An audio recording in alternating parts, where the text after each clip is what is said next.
something exciting. Yes. Of course. So this weekend, we had a Saturday matinee of Hallmarkable, and it was fantabulous. I got to play an FBI agent. Ooh. Don't even ask. But the thing that made me so joyous is I come up from the green room, and there's this lovely woman there that just says, Kristin, I'm a hiney too. Aww. And I was like, excuse me? And I hugged her, didn't even question it. Yeah. I believe her name was Carol. In the excitement, that might be wrong. We have a fan named Carol who writes to us. Yeah. And then she brought her friend Sue, who is also a hiney and also a Remark fan, and they bought tickets to this like a month ago and came all the way from Jersey and New Hope to that's awesome. Come on. That's why we do this, everybody. That's why we watch, suffer, we enjoy 4 movies a weekend. It's for Carol and Sue. It's and just Kristin. for Carol and Sue. And Kristin. Yeah. So thanks, Carol and Sue. Not even awkward cold up, just a shout out. Just a really and I hope those are your names, because when I meet people and I'm excited, nothing is registering. Yeah, that's how you do improv. That's correct. It's been a long, exhausting day. Your troubles just won't go away. One thing that gets you through these is watching cheesy holiday movies. You think that you're above them, but you know that you love them. So get ready to listen. Now here comes Kevin and Kristin.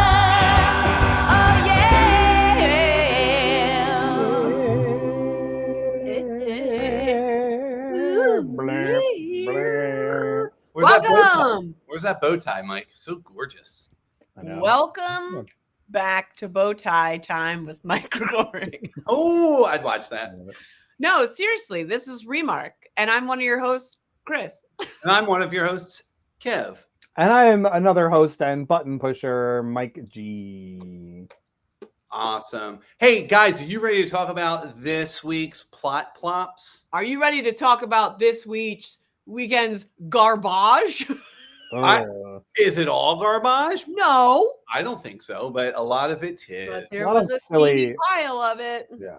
Well, I do want to remind people that we come into this week, the penultimate episode of Remark for the season. And again, I will remind Kristin that means there's one more. I don't believe you. There's one more.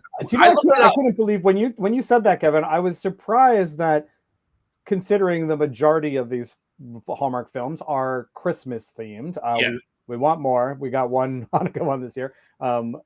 That there's nothing on actual Christmas. I think that's a weird choice. Yeah, you know what's going to happen too, if you've noticed, if you've been watching us or you've been watching all the Hallmark movies, including the Miracles of Christmas or the Mysteries channel, those movies now move on to Hallmark proper, and they say the premiere of, and it's like, that's bull crap. Yeah, the Karens on the Hallmark groups were like, I don't understand why they're saying it's premiering. This is a lie. And the Jetsons, apparently. Yeah, I was super confused. I liked Mystery on Mistletoe Lane, actually, like mediocrely in the middle. And the amount of times that they've advertised it as a premiere, I kept being like, I swear I saw this. I saw this. Yeah.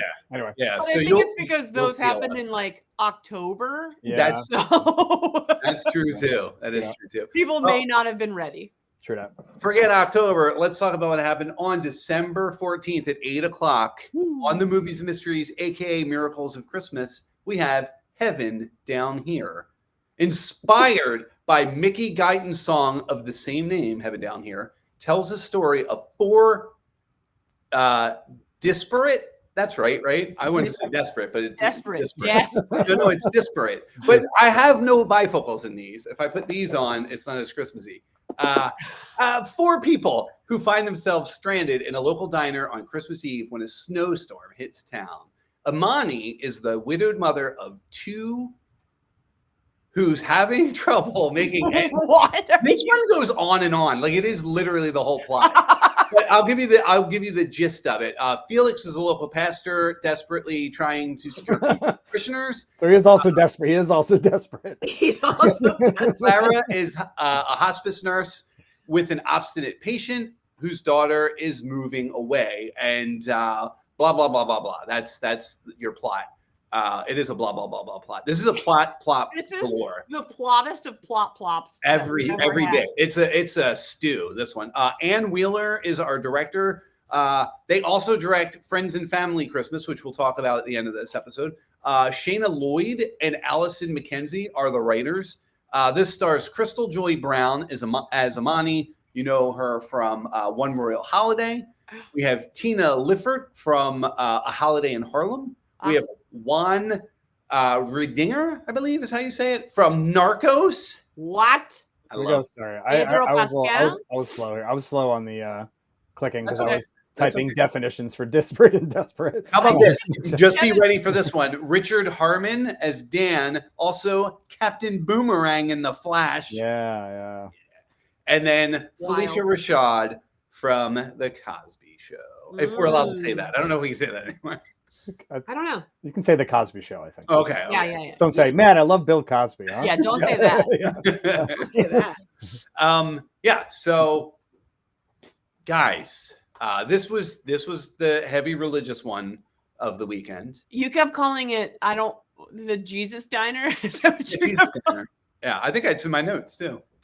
Yeah, that's so yeah. I have 3 notes written down. Ooh, okay. One is this took place in Philly, and they had a cheesesteak reference and a bogey reference. Yep, that is correct. Somebody did some of their homework. The other thing that I wrote down was the graphics are weird. Mike, are you able to pull back up? Oh yeah, what do you want? The movie's image. What do you call that? Poster. The poster. I just want to talk about her head looks so disproportionate from her body. Like all of them look wrong. Yeah. Everyone looks wrong. That's my second note. Okay. Bringing that back up. The other one is This is a quick episode. The other one is was that a birthmark or was that a tattoo? Can we save that a tiniest bit? Because I don't know, and I want to talk about that. But that came out of nowhere. It was very bizarre. So very quickly, we have these 4 people. The description does kind of tell you what's happening. You have Amani has is a tough time making ends meet. She's about to be evicted. Mike is like has a prop. Mike no. I don't know Mike what you're talking is about. the Carrot Top of Hallmark. No get ready, folks. It's going to be a good one. No problem. Then we have Dan, her boss, who is this 28-year-old pain in the butt. Makes her come into the diner during a snowstorm. I didn't even put this one in there. This is the first Christmas that she and her kids are celebrating since she lost her husband. Did she lose him because he was repossessed? Did she lose him because of a snowstorm and she doesn't know where he is? Or did she lose him because he's dead? He died. You don't have a dead dad alert. She said he died of cancer. It was a long battle. Yeah. So we do have a dead dad alert. So that's death number. This one has a body toll. Get ready. That's the first death, and it's all her. Like Amani is going strong for the amount of death. It's like an episode. Wait, are we counting this one? Because you didn't give me a thing. I forgot it. Mike, as I'm talking about it, popped in my head now because I can go through their bit. Dead dad alert. Carrot Top. Carrot Top is ready. So then we have Felix, who I swore he called himself Phoenix, and then everyone else called him Felix, and I was like, okay, well, whatever. We said, he's having trouble raising money. I will defend him by saying I liked him because of the guy who doesn't tip her, and he gets right in that guy's face, and the guy pushes back, and then he takes his scarf off, showing his fatherly, whatever you call that, his priestness. His priestness. But he's not a priest. He's what did he say he was? A reverend. He's not a priest. He says, I'm not that type of father. So that means you can have relations. You can make hot chocolate with someone. I think a lot of them do regardless. But yes, you can make hot chocolate and it's above board. Wow. This is off the rails. I grew up in that world. The thing with him was Yeah, now, did we ever find out what happened to his wife though, Kristin? Because No, I'm not gonna lie, I lost so much interest in this movie that at one point he started talking about his son, and I was like, I don't understand how he has a son. Like, so, I think his wife left him, and somebody in the comments can obviously correct. So how did he estrange from his son? Because before he was a preacher, he was like an investment, like a business guy. Yeah, and he was always working, and so it's cats in the cradle, right? There we go. That's not what it was. It's disparate. It's okay. Sorry. SPAR. He has that one. There it is. Thank you. Yeah. Mike's always ready to help us out there. So got all kinds of. And then we have Dan, who you hate immediately, and you're supposed to, and then you find out he's actually not the worst person in the world. So no. I mean, here's the thing I will say about Dan. Yeah. You know how we've been kind of going on and on every time they have like art featured in this, and we're like, ugh, not so good. His was good. Yes, Dan's little sketches were good. There's no way in hell he did that sketch in the same amount of time it took Felix to make that horrible snowflake. Where he's like, no, and that dude just like, yeah, he arts really fast. Oh my. It's so pretty. Wow. Kristin, I don't think Mike needs us on this show at all anymore. No, it's like he's like a magician where he just shows people things. I'm telling you, it's Carrot Top. It's the Carrot Top of Christmas. But wait, so they're stuck. I do like the concept of them being stuck, right? Yeah, agreed. Love that journey for them. Yeah. However, I definitely feel like the storm, like they should have just left. Like I'm angry that they got stuck there when they did, because just leave. I don't know. That frustrated me. It's funny. They could have played it up differently, because Clara was walking home. Yeah. Like she talks to her daughter. She's walking home she had to pick up the cake here at the diner, and which she prepaid for. And then she can't get home because the storm comes in, and it's really Amani who tells her, you can't leave. You can't walk in here. this. So they all stick around. Amani tells Felix she'll take him home once the roads open up at 5 a.m., but it'll really be 7 a.m. because they have to, clear everything out. Like that, I will say, man, Hallmark, they got that down. They that sort of stuff they know to the second. When my Wi-Fi went out today, and I got a message from our Wi-Fi provider, and it said 4:30 maybe. Whenever. We'll see what happens. Whenever. Well, I mean, I lived in New York the one year where there was like the blizzard, and like I couldn't go anywhere because I lived in Queens, and the subways are outside. Yeah. So they were like, and I worked at a video store in Manhattan, and it was like the busiest they've ever been. And I was like, no, but I can't get there. Yeah. So I do get that like city shut down to an extent. But if this was in Philadelphia, where was this diner, and why was there nothing close to it that anyway? I think it was a suburb outside of Philadelphia. I feel like I sound like my mother when she's like watching a Marvel movie, and she's like, well, that can't happen. You know what I mean? So, yes, like suspend disbelief. We are getting hung up on. So sorry. So sorry. What we do find out though is, so let's kind of get into that. Amani was adopted, and she talks about her adoptive parents. However, neither of them are with us anymore. Neither her adopted parent. That's a dead parent alert. Dead parents alert. Sorry. We gotta apologize to our fans that we didn't have the dead dad one in there. No. Don't bring anything else up. So now we have three dead bodies. So this is the time to bring up the Die Hard graphic real fast, Mike. So let's just talk about this. Because coming into this week, we were at 49. Now with 3, we are at 51. Wow. Die Hard had 23. Lethal Weapon had 26. That is 29. These dead bodies made Hallmark the deadliest holiday entertainment you can find. Wow. Amazing. Yep. That's that and probably Tide Pods. Don't mess with Tide Pods. Don't. Yeah. Use whisk. Just so we did it. We beat them. This was a foregone conclusion, right? We knew this was going to happen. I mean, there's more, right? There's more to come. Yeah. I mean, there's more, like in a movie, sure. But I feel like honestly though, maybe next year we should like count against like a Walking Dead episode. Well, I do want to say something, and I can't take credit for this because they told me this, and it blew my mind when they said it. Friend of the show and friend of us, because they do comedy sports, Jay Rambo wrote that because Hallmark is obsessed with its 3, which they are, 3 years ago this, 3 years ago that, and again, I've joked about maybe it's the Trinity, but the idea that all of these people died 3 years ago and everyone's ready to get over, what happened 3 years ago, friends, that took out all of these people? Because the reality is it is 2023. And if you do the math, I'm just... It's not COVID. It's not a COVID conspiracy. I mean, or make it that. You know me, I'm always fighting for like Hallmark. Have fun. Whenever they have fun and start to mess with their own like conventions, I think it creates the best movie. So yeah, have a COVID special. Why not?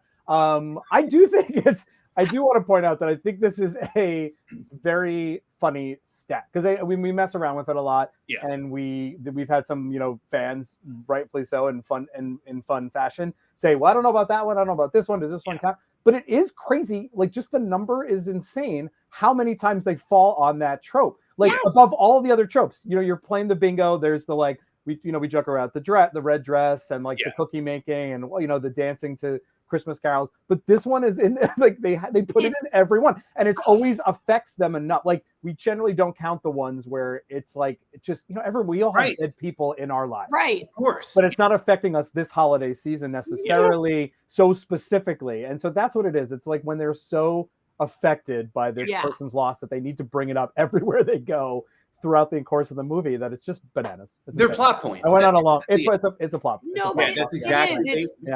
It's to me, it's like not lazy writing; it's easy writing. It's maybe we can get a little bit more innovative, folks. Yeah, and sometimes it really doesn't matter. Like, do we need to know why the single person? I don't know. Like, right? I don't know. If they don't have a kid, like I get because where Hallmark came from, I do understand that they're like, well, 1 + 1 equals 2. So that math is even messed up. The idea, unless they have twins, I guess. But the idea, I understand they want to explain. But like, you're right. If it's like a 32-year-old professional, I can assume why they're not married because they put career first, and that's fine to do that. So like, it's a weird thing. It's weird that it always has to come down to this. They go to that well, and again that they've done it in. We're now at 39 movies, and we have 51 bodies we're talking about. 52 when I tell you that Imani's birth mother, we find out, is also. Good segue, Kevin. Good segue. Yeah. I was ready. Good segue. You were like hovering that button. Come on. Yeah. Next year, SeatGeeks is going to sponsor us, and every.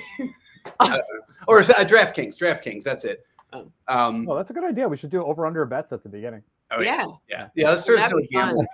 That'd be so fun. Let's do it. All right. I mean, like, I don't know. I mean, we really could jump to the end here and just give our overall thoughts. Mine simply being, I've seen worse. I mean, this is that middle of the pack we talk about. It wasn't horrible, but it's not. There was nothing about this that made me go, Here's the thing I'll say is I will never watch this again. And when I was watching it, I was extremely bored and easily distracted on TikTok. And there was another one that was worse this weekend that 100%. kept me more engaged though because of how bad it was. I can't wait. This was just boring. Chris, I do wonder if I wasn't as affected because I watched them out of order too. The one we're about to talk about, which is what you're saying, is the one I watched first, and then I watched this later. So it was kind of like it's the sour lime after the really crappy bottom shelf. Maybe you're like, these people are actually humans. Here it is.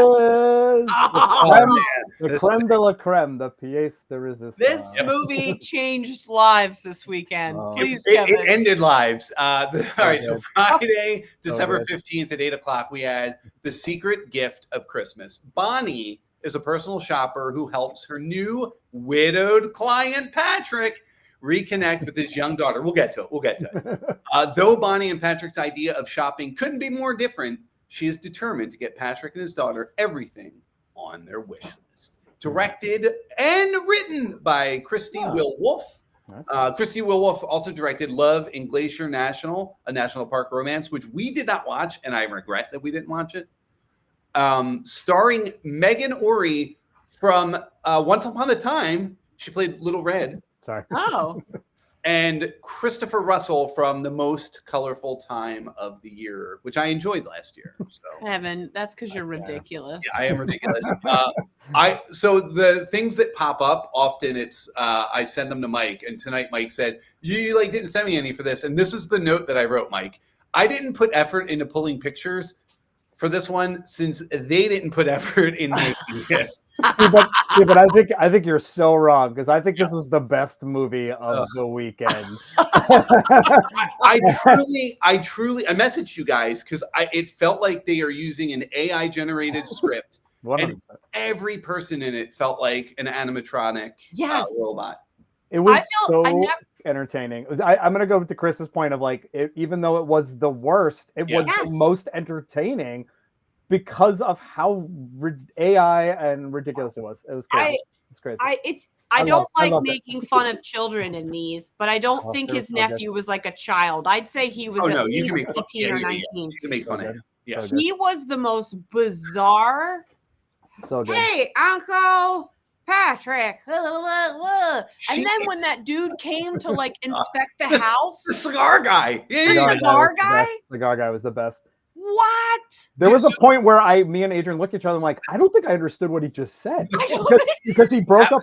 He was like, so anyway, you needed subtitles. The Bridgewater disparate, and I was like, he just said words with breaks in them. I was like, what just happened? It was so good. Yeah, so it's known. Christopher Walken, when he does any script, he takes all punctuation out of the script, so he delivers the lines how he wants. He puts his breaks where he wants. That's what this felt like, but not in a good Christopher Walken. And also, like, the kid was like a pusher. She was like her dad's pimp, and it was awkward. Yeah, see. We need to do Remark after dark. It was good. I would watch this again. I would watch. This we talk about. Don't hate watch. This is hate watch. This is hate watch. Yeah. I actually liked that. What was the one with the weird Santa that was in the accident that got pulled over on the side of the street and Santa? That is, to me, is like, there are movies that are not as good as this one because they're just boring, right? They're weird, they're boring. That one was bizarre. This was so entertainingly bad because it felt like everyone was in on it, but then I don't think they were. Like there were points where I was straight up like, maybe they know they're like the final movie of the season, right? And they're having because there were points. I actually thought the two leads were not terrible with each other. Like, this guy, I don't know, dude. It was, by the way, it was. I don't know, something about it. Everything Christmas is what you were trying to come up with. Oh yeah, thank you. That dude. In this, I thought the guy was better than she was. Like she got a weird character. Like I think it was just like. She was like, I have to be, they're making me quirky. So I have to be like, I want to talk to Keith Costumes and be like, who did this? Who did this to this woman? Because there's a way of dressing someone eccentric. Yeah. Trust me, I can do that. But this is just bad. Her boots, like every color. I'm so sorry. Say one more time. Her boots? Her boots, Kevin. Come on. OOTS. Okay. God damn. I'm sorry about Kevin. I'm sorry about Kevin, Chris. Every tone of everything was slightly off. Like this hat is slightly off from her jacket. And then that pink should be pink. Ginormous bow. I can't handle it. Her outfits were. I could have fixed this movie. Easily fix it? This movie. Yes. If she's magical, a witch. I agree with this. I see where you're going. Yeah. And I thought that's what they were doing, where the very opening of the movie, where she buys the sweater for the woman. She goes, I want one for my dog. And she goes, and there's a bling, and the dog comes out wearing it. And I was like, okay. Oh my God. Weird. I agree. Yes. Santa's elf. She's Santa's elf or something like that. Or like a female version of Santa, like a female iteration of Santa. Yeah. I agree. That would have been great. We That got to would've watch been this again, y'all. We have really to fun. live react to this.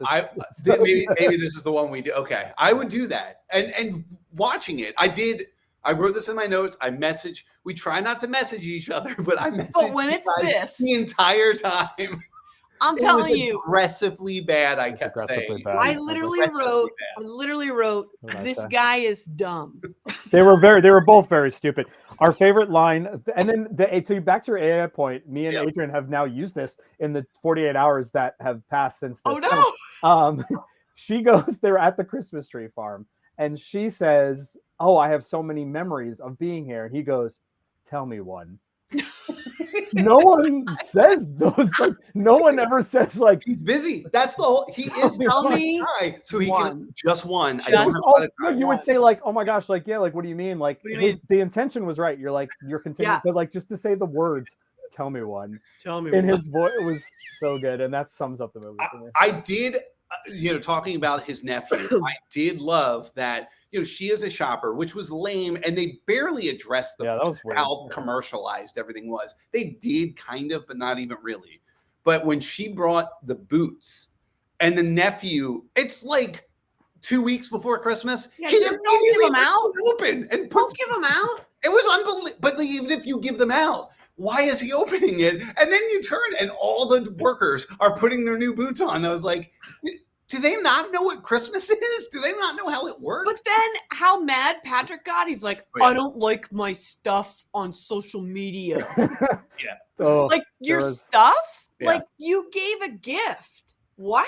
he kept being, he was confused every time someone got a new gift, and I wanted to reach through the screen. We're like, bro, are you not following the plot of this movie? Are you You not? hired her to give gifts to people. He Like, is- when the music teacher was like, oh my God, thank you so much. Oh, He's like, so good. wait, She was so what? good. Wait, what? Are you and talking about she- Fiona Apple? Bomb.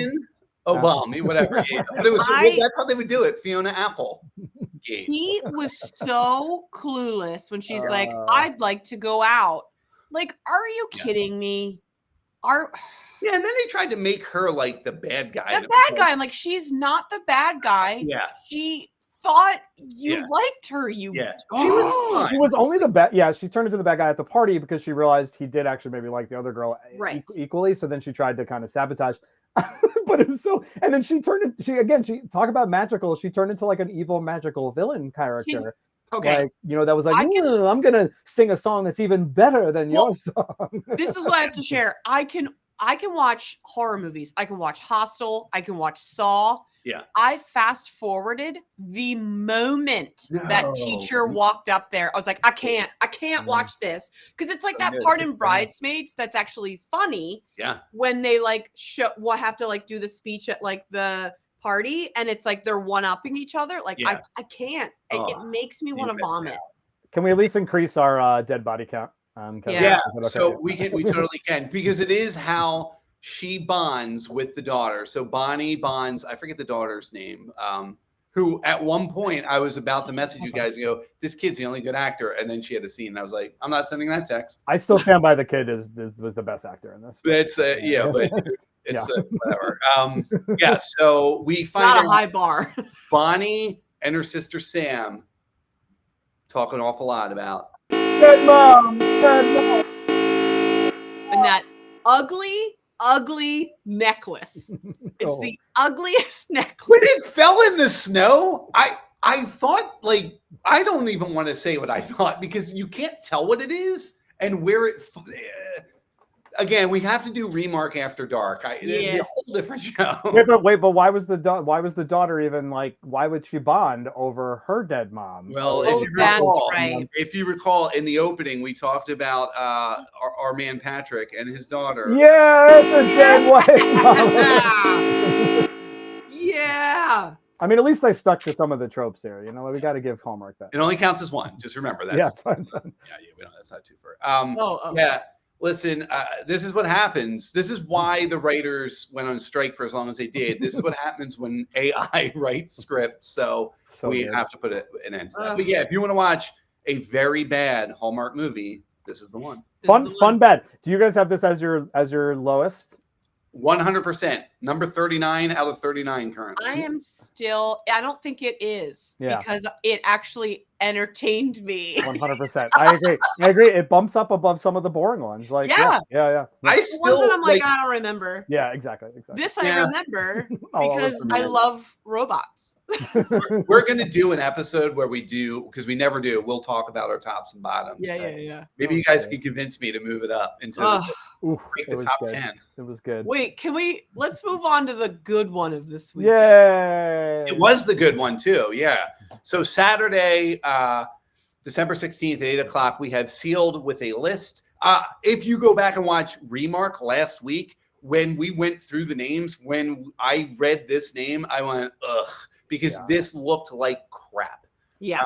This holiday season, Festive Carly sets out to conquer her list of abandoned resolutions from last year. Aided by coworker Wyatt, she finds love and confidence to chase her dreams. Directed by Lucy Guest, who directed Christmas at the Chalet, and written by Melinda Besmeyer, Emily Ting, and Robin Gatsby. Two of those writers were writers on Christmas at the Golden Dragon. And we are starring Katie Findlay from How to Get Away with Murder. Kristin, I wrote a friend of ours who was on that show to see if he had ever worked with her, and he said he was on set with her but never actually interacted with her. Adorable. She was adorable. And Evan Roderick from A Tale of Two Christmases, where he also in that movie played an absolute D-bag who we loved in that movie. So God, we love D-bags. Like when they're good like that. Do it right. Yeah. Also, I have a very important question. Go on. This guy, Evan Roderick, is I wrote down Tyler Hines Light. Oh, bring him up again. He doesn't have it yet. But if you think back to when Tyler Hines didn't have a beard and he didn't have this guy looks like a young Tyler Hines a little bit and acts like him with. Reminded me of a lot. Yes, it's Christmas Eve. You're right. I can see it. That clean cut. Yeah.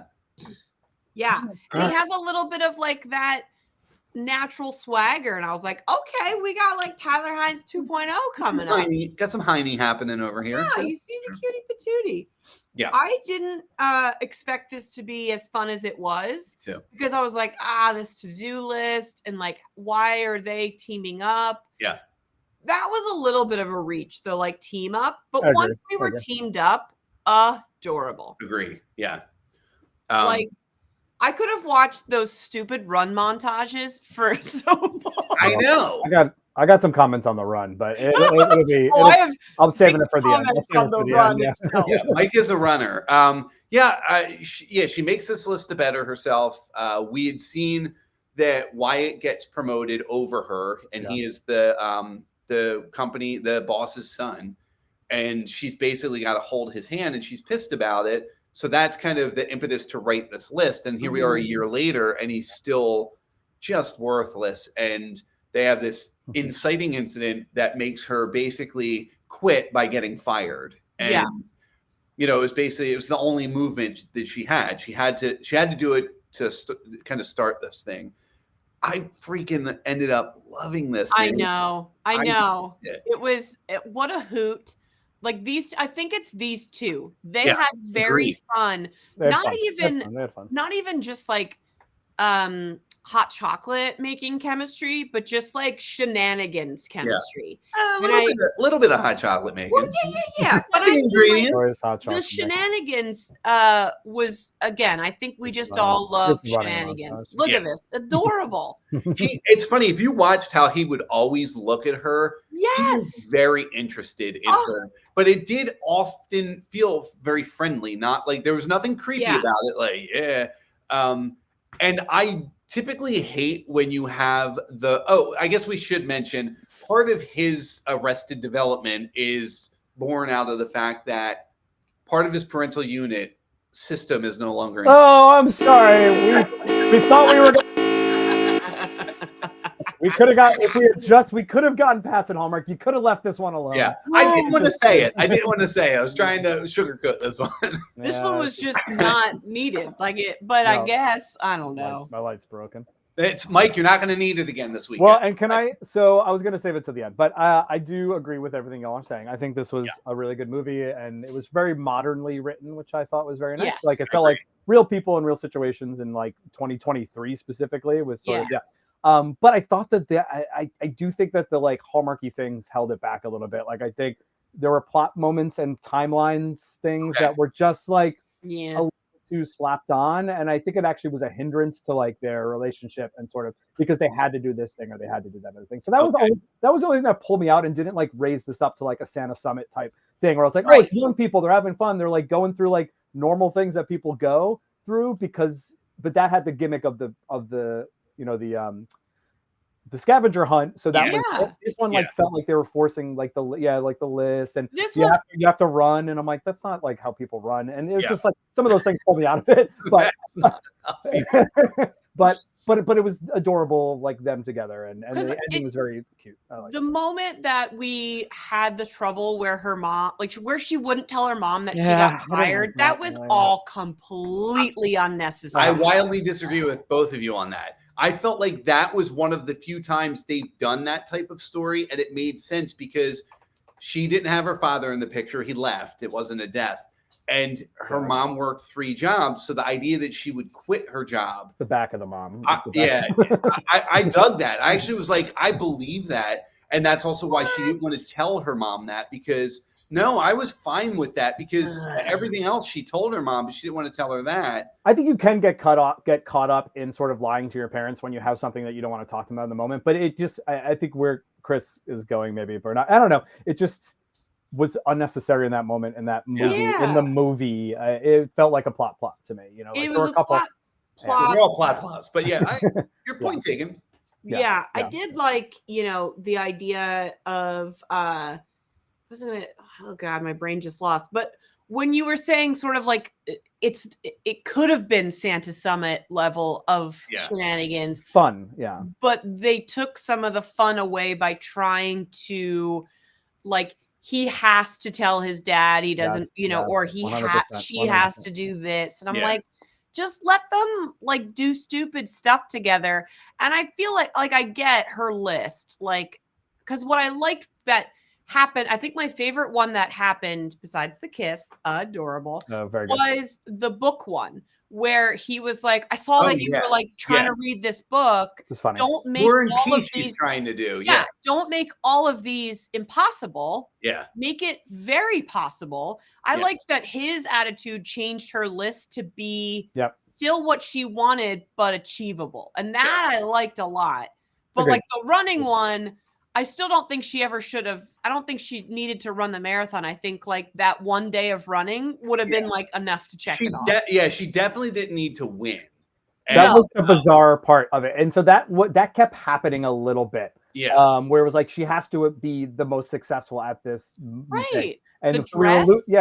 So we were losing. It wasn't even the dress that she was working on, you know, because it got burned. I don't know. So it was like those weird little plops that I was like, like oh God, I didn't know it said sound. I'm so sorry. So this had that's Chris McNally from Twin Calls the Heart making a cameo with this. So funny. Very funny scene, but just again, so that's like you don't win 5Ks that are dress up. You just run and have fun. And that's the point, but that's the achievement, right? That you got up off your butt. Instead of just sitting there, you decided, I'm going to try to do this. And so you just partparticipaing is the achievement. You know what I mean? I would have loved if Cat Lady Fitness. You do Cat Lady Fitness. I am not running to win nothing. Also, like I think my running is someone's very fast walking, but just fine. I feel like I'm running. It's totally fine. You don't have to win the race. By participating in the race, you won. If she would have come in last or tied with that snowman, that would have been funny. Very funny. Very funny. I don't know. I liked it though. She's adorable, and I never crush on her. Oh yeah, man. Oh, I felt we all fell in love. I think. Absolutely, both of them. This is absolutely rewatchable. I agree. It's funny. I clearly liked it more than you guys. I felt like when I watch the Santa Summit, I do think of a lot of the people we talk about in the message boards, the kind people, not the hateful people, but people who are used to like the nostalgia of them. And this felt like a good way to bring them along. Santa Summit, I understand where they're like, this is too modern for me. But this thing, man, my nostalgic old heart, it cracked my top 5. I'll give you that. I'll give you like Segway movie. You know what I mean? Segway. Oh, if they were on Segways, that would have been even better. Yeah. No, I mean like Euphoria and CW, like a separate to those kind of things. No. All right. We have one more. Can you believe it? We do. Sunday night, December 17th, the final movie of this weekend. We still have one left. Friends and Family Christmas. This is another one that's got a very long description. Chris, what do you think of that font, by the way? Looks like we're going to Friendlies. Can we talk about terrible title again? Terrible title. Yeah, terrible title. Oh my god. And that is the F from the restaurant Friendlies. Where Now that you say it, it 100% is. Yes. Yeah. And now I want ice cream and diarrhea later. Daniela has recently moved to New York to pursue an art career and decides to stay in town to share the holidays with her circle of artist friends instead of going home to see her sweet, if overbearing parents. By the way, if overbearing, the most meddling parents in the history of Hallmark. Yeah, meddling. Amelia. See? I told you. I told you.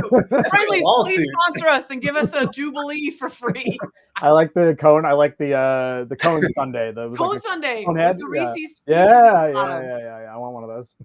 Amelia is a talented entertainment lawyer. I don't think they ever said entertainment until the end of the movie, but whatever. Trying to stay focused on her work after a broken engagement. When Daniela and Amelia are set up by their parents, they agree to pretend that they are dating to appease them for the holidays. However, as they spend time in each other's worlds, they soon build a connection that is deeper than either of them could have hoped for. True that. Directed again by Ann Wheeler, who we talked about from Heaven Down Here. Written by Gary Goldstein, who wrote Lights, Camera, Christmas. I totally forgot to pull this, damn it. That's my bad.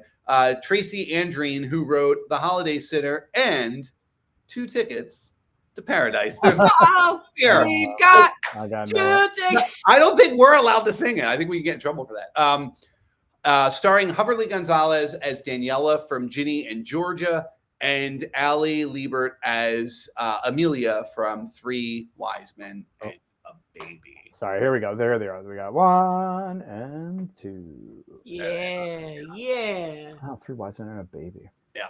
And she directs so many things. And here's the meddling parents, everybody. Oh boy. That couple is not going to make it, by the way. Big spoiler, he takes a job in Oxford without talking to his wife. But she sussed it out, and I was like I know about it. Divorce. I know about it. That is a divorce, man. Man, oh man. Yeah. Take it. Man, oh man, I really wanted to love this one so much because I know. I do really like Allie as an actress and a director. Mm-hmm. And I love it's not like I hated anyone in this movie, actually. I really liked both the leads. Great. I just think the storyline was bizarre. Oh, yeah. It didn't make any... It felt... There were I know these are movies and it's not reality. But it didn't...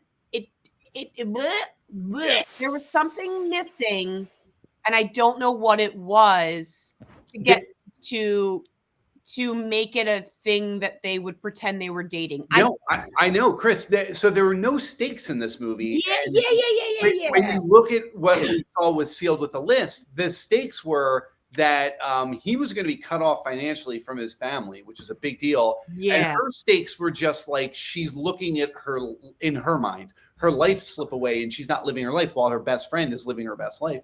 There were no stakes. Like Allie's character. I don't want to use her real name because Amelia. I want to use the character's name. Amelia had a good job. It was not necessary for her to also be looking. It was enough that she had this broken engagement, and that was hang up.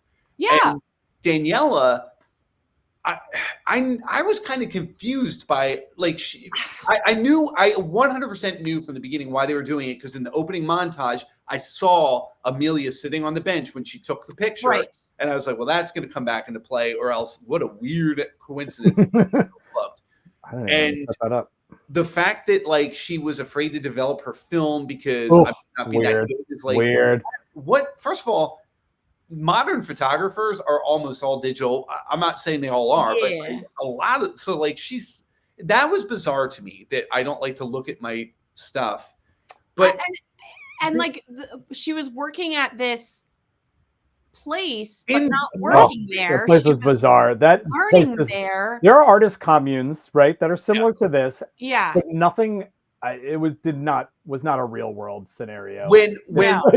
when my man in the Santa outfit played his Hark the Herald Angel, and it was this weird 80s version, they're in freaking Brooklyn, which, you know, on the East Coast, is there a hipper place on the East Coast? I don't really think I don't think so. Yeah. And I'm watching this and I'm thinking, unless that's supposed to be ironic, this is bizarre. It was Yeah. weird. It was weird. I do think that Talk about there AI. was- Talk about AI potentially Yeah, oh yeah. helping. Like yeah, they're Brooklyn, they're artists, like they're lesbians. Like let's do it. And then you just crack this out. I was like, oh, there could have been such a better story. There could have been. That's the thing. I Yeah. feel like they put this is a trope for this artist. Yeah. This is a trope for this type of artist. Yeah. I jokingly was like, "This is if this were Rent, like if they were singing, I would have been like, this is amazing." Like, Yeah. I You kept wouldn't wanting have been able to get a ticket. Yeah. Yeah. Well, and you know, I mean, everyone who's watching us knows that we are big proponents of queer representation, and so that is super important. So I think that's what made this more disappointing. Was I just, think like, that's the what it was, story was yeah. like, So no, again, spoiler. this is the one thing I will say where I kind of disagree with what you guys are saying there. And I think this works in a really kind of, if you bear Is this with another me. segue movie. No. Well, not really. Yeah, It's a normalization, which I think is awesome. So what I'm going to read what I wrote because I really liked it. Yeah. But I am ecstatic that we are normalizing queer relationships by putting them in middle of the road Hallmark storylines. For sure. I think there's something I agree strong with that. said about that. I get that. When they, excuse me, when they were unique and it was, I don't want to say not for, you know, the whole, what is it, Kristin? Like, not for me. Not for me. Nope. The idea though, that like, that doesn't have to be the shiny penny anymore. Yes, it's just normal. And I like that. That's great. I agree. And those parts where they were just having natural, like, I love that the dads were like kind of joke, like it was a little cheesy, but I like that they were like, let's set, like, I want to set you up with a woman, like, because they just know and understand that their daughter, that's what their daughter's attracted to. I think that was great. Like moments like that were great.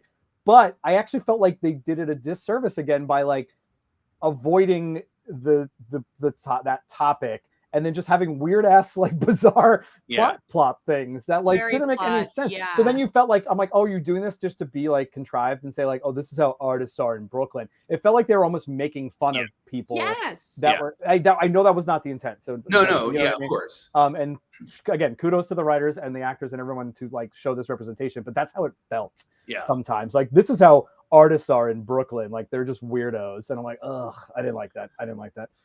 Can I just point out too, a big plot plop in this was these two gentlemen, the two dads, were college roommates that stayed in touch and were very friendly. How the hell did these girls never meet? I don't know. Yeah, that was a weird. And that they were like competing. Yeah, that was weird. Yeah. There was just a lot of weird stuff. Yeah. There was, but like at the same time, I was trying to think like, was I just excited because I got to see two women fall in love? Yes, I was very excited about that. But like at the same time, there was like they tried to throw in that other artist, Daniela. That was a weird part to like to be like that. She liked Daniela. That one, yeah, the one in the green. And I was like, don't make her a villain. She doesn't know that she's doing like this. You know what I mean? Like I hate when they just try and make people villains by plopping them, and it's like, no, she's very nice. And I know what anyone watching is thinking right now. They're like, I know what was missing from this gorgeous concoction: a dead person. And I thought you were gonna say a straight white guy, but no, but Mike, speaking of not necessarily straight, but let's guys, hot dudes, let's do it. It's time, everybody. Hallmark holiday.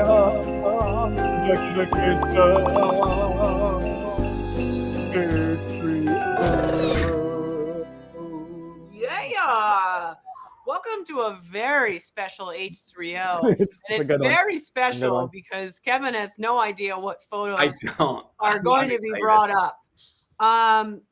We are going to rate the male leads of these movies 1 out of 10 Heinies. That's Heine your first clue. being That's your first clue. Male the lead. best.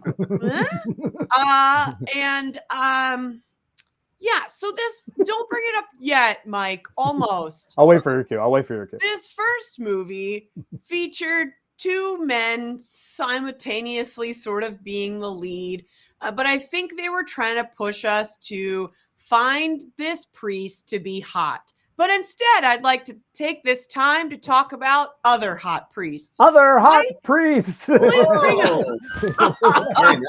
Oh, I Not feel in one's there. missing. I This is feel not one's in missing, there. but we can talk about That's fine. There's numerous. Gabriel Burns from Stigmata. There's a lot of hot it. priests. There's no Ed Nathan Norton, Ed Fillion Norton. from Buffy on Oh, here. there's no Nathan Fillion. Yeah, That's yeah, true. yeah. That's true. That's all. These are just 3 that first popped into my dreams. So I do find this an interesting thing because they tried to push this Felix to be hot. I don't want to talk about him. Let's talk about Linklater, Hiddleston, and our favorite hot priest. Meow, meow, meow, meow, meow. If you had to pick one out of these 3 hot priests Oh, jeez. Wow. to be the hottest of hot priests, Oof. you will tell me who that is. Wow. Wow. Please go first, Kevin. Well, I can I ask any question? Because Hamish Linklater. But here, my only thing is it? Are we doing characters? I'll go first. I Okay, think great. Michael, go first. Tom Hiddleston is the only correct answer. So I'm I going with think- Loki. I'm I going with think Loki. you're right, but like if you get a good version of Hamish, Yeah. I forget his character's name, but spoiler, he's a vampire, and you can live forever with him. Yeah. But they are No. creepy vampires. I'm also going Tom Hiddleston on this. Yeah. Yeah. Dark- Listen, I don't think anyone. I mean, listen. Yeah. The OG hot priest from Fleabag. Yeah. Andrew Scott can get it. Yeah. That man is perfection in an actor. But Tom Hiddleston is my husband, and when he's they had him in this series against my high school crush of Claire Danes, I Yeah. couldn't handle it. My uterus and my bells were jingling. Yeah. Tom Hiddleston, hottest Yeah. priest. Yeah, three I- votes for Loki. Everybody. You don't have any of Father Downing on here, which is a little. Oh my Tom God. Bosley fans out there are pissed off. Kevin, I can't believe you just said Kevin and I's friendship is bizarre. We are 80-year-old. We are 80-year-old people because we're the only 2 people that watched probably the Father Dowling mysteries and brain donors as children. Yes, that's right. I am our feeling. Our yeah. next one is this ding dong. Do you have him, Michael? Sorry, I was looking up other pictures of Andrew Scott. he was a close second for me. Andrew Scott is so close. I thought Mike because of was his character, because of his character. Moriarty. Oh, yeah. so good. so good. His delivery is amazing in Fleabag. Okay, do you want to set up this next one? This next one I refer to as dumb and dumbest.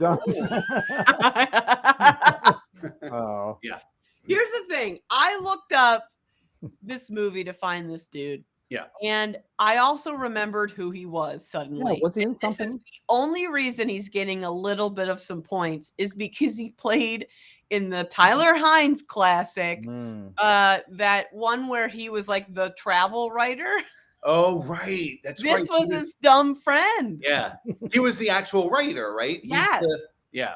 Okay, so I'll start with this guy. He is so dumb. This character is so Character. The character. Yeah. stupid. Yeah. And he is I just Whoa. can't Yeah. I can't get with a dum dum. He's getting it too. He's getting it too. Yep. And I also don't find him attractive, even though I think I'm supposed to as a female identifying human being. You are. That's true. We've done the market research, and that market research for me is going to get this guy who is in Colorblind Christmas. That's not what it was called. Nope. Colorful Christmas. That's Nope. it. Which he was fine in that one. So I'm going to see your 2 and raise you 2 and give him a 4. Ah. Wow, very nice. I was also hovering. Everyone scored low this week. I was confused as well. But the more I think about this movie, and it's late night, midnight, The Room type style. Oh, hi, Bonnie. Yeah, I'm going 2.5 because I just think they executed it perfectly. They couldn't have been worse. It was great. It was great. Oh my God, he was terrible. He was terrible. Dude, him, when you first meet him and he's wearing the headphones singing Christmas songs, and then he gets angry at her because he had noise canceling headphones. We all should have known. But then he's good. But then he's actually really good at singing at the end, which was bizarre. Like with a country twang. I'm like, what's happening? This is nothing against this dude, this human being. Okay. Sorry, dude. All right, what's next? We must have a hotter guy coming. Our next movie featured a Tyler Hines light, and his name is something fun. Evan Roderick. Evan Roderick. I mean, look at him. If you look, he looks like Tyler Hines. Chris, that one picture, he's got like a Chris Evans vibe. Yeah, that's some Chris Evans. I agree with that a little bit. The vibe. Here's the thing. For some reason, he reads like 12 to me. He reads very young to me. Yes. So I felt awkward starting to find him attractive. Yeah. It confused the 41-year-old in me. Yeah. So I don't want to give him like a high score because I don't think he's hot. I do. And I don't think my bells jingled. But what I did like, and Kevin, you mentioned this earlier, was the way that he looked at the actress during certain moments. That brought his score up to a 6.5. Woo! That's not bad. Yeah. I mean, and he started out as such a douche, but he was supposed to. Right. And once you realize, okay, that's where you're going, a lot of that is like kind of like erased right out of the gate there. Listen, I really liked him. There was a trade-off that they did where the first time she comes to his house, he comes to her house first, and she's in her pajamas. And it's just like, it's casual and comfortable, and there's nothing like illicit about it, but it was just kind of cool. So she basically returns the favor, and when she goes to his house, he's in like the smoking jacket, and I was just like, I love this dude, like I really do. But because of his mom, and I started to say this earlier, a lot of times in these Hallmark movies, they give them friends from when they weren't the D-bags that they are. Yeah. And they did that with him, and in the rare instance, it worked. Like it worked. Yeah, I think that did work. I agree with that. It normally doesn't. Normally it's like, no, don't give me that. But because his friends liked him, I liked him even more. Yeah. And I hope that his friends also give him an 8. Wow, nice. That's nice. Way too high. I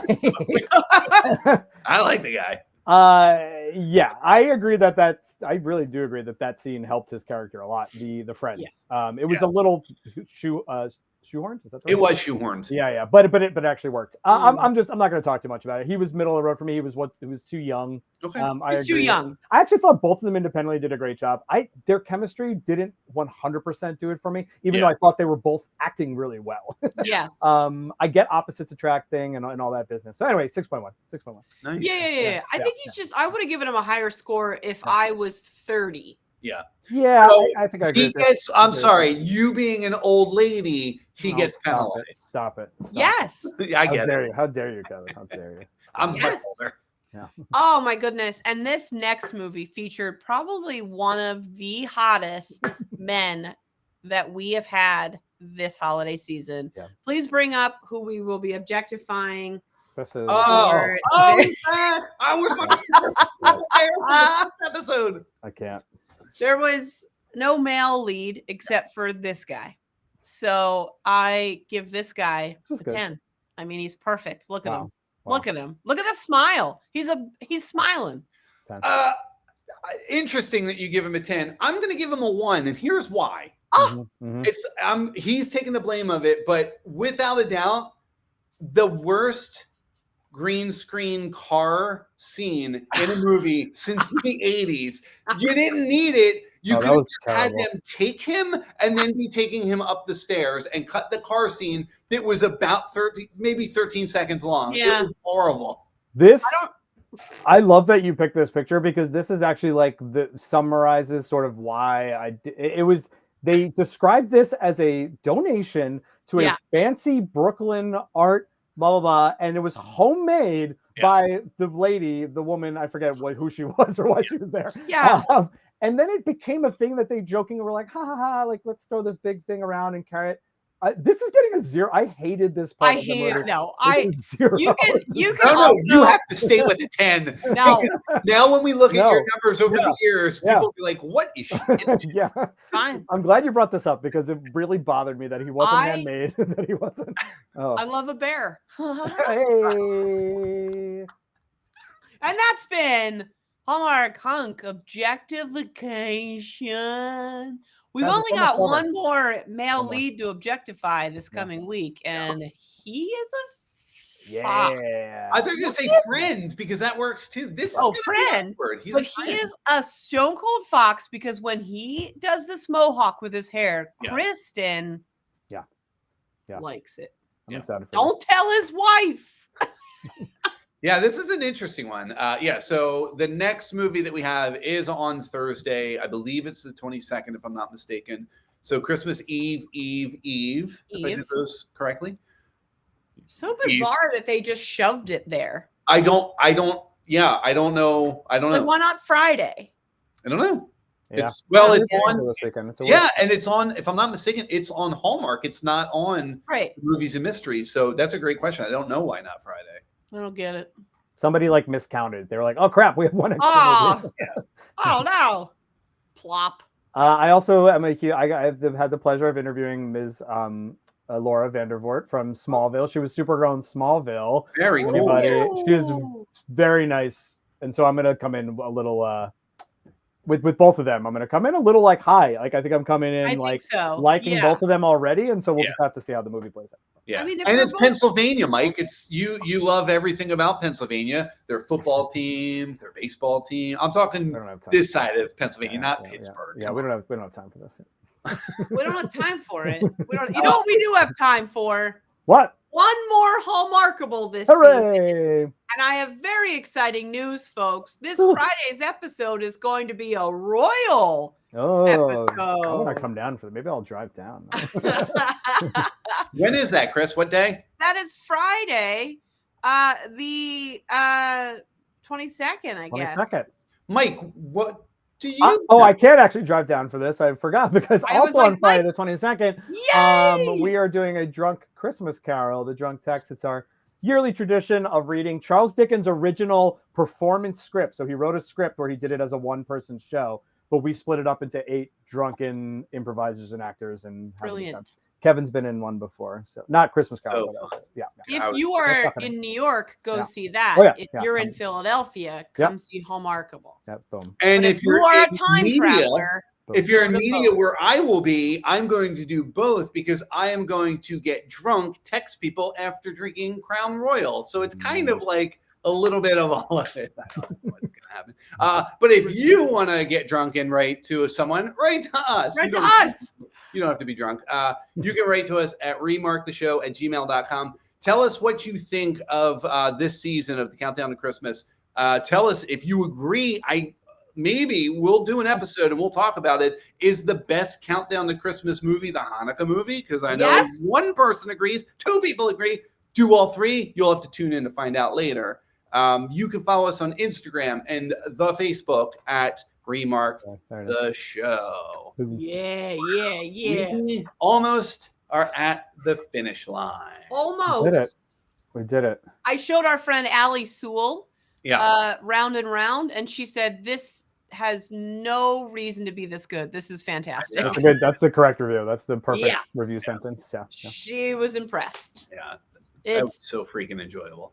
It's number 1. Well, we got one more movie. So maybe Benjamin Ayers will pull out a football term that I don't know and win it for everything. A Hail Mary, which actually works really well.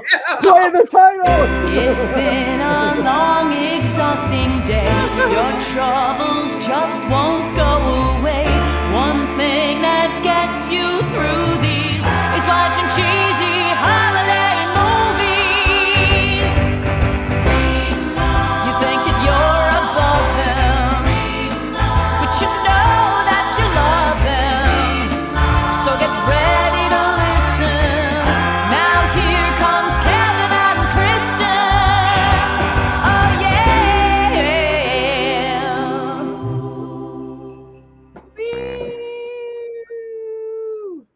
Hail Mary. It's a movie about Bethlehem. Ducky! Say bye.